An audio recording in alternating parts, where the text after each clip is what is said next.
भीष्म ने शादी क्यों नहीं की थी? भीष्म ने शादी ना करने की एक कसम क्यों खाई थी? क्या शादी ना करने की वजह से भीष्म का नाम पड़ा था? जैसा कि दोस्तों, भीष्म पितामह एक ऐसे पितृभक्त पुत्र थे जिन्हें अपने पिता के विवाह कराने के कारण आजीवन अविवाहित रहना पड़ा था।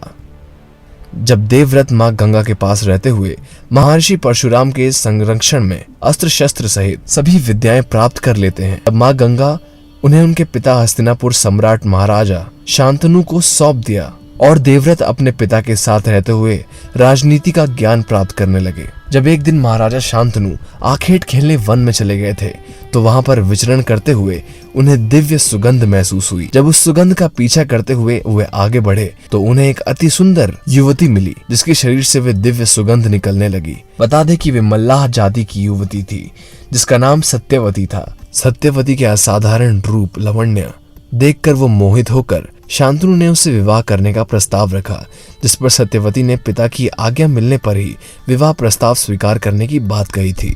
राजा सत्यवती के पिता के पास गए। सत्यवती के पिता अपनी कन्या का विवाह शांतनु के साथ करने पर राजी तो हो गए, लेकिन उसने राजा के सामने ये शर्त भी रख दी कि विवाह के पश्चात शांतनु सत्यवती के भविष्य में होने वाली संतान को ही हस्तिनापुर का उत्तराधिकारी घोषित करने का वचन अभी सी वक्त दें।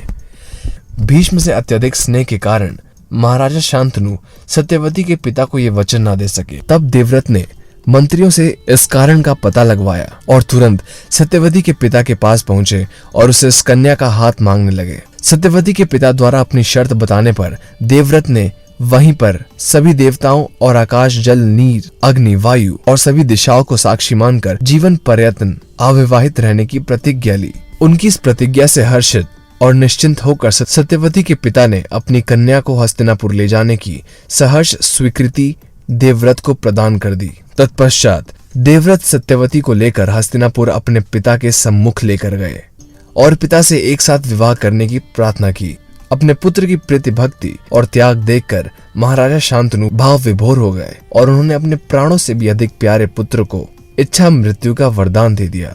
भीष्म द्वारा इतनी बड़ी प्रतिज्ञा करने के कारण देवव्रत के नाम से ही भीष्म बढ़ा और बाद में पांडव और कौरवों के पितामह होने के कारण भीष्म पितामह।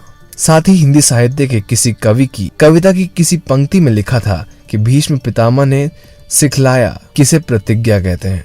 आपको क्या लगता है? नीचे कमेंट सेक्शन में जरूर बताइए आपकी राय। अगर आप नए हैं हमारे चैनल पे तो उसको सब्सक्राइब करके वो बेल आइकन जरूर दबा लीजिए।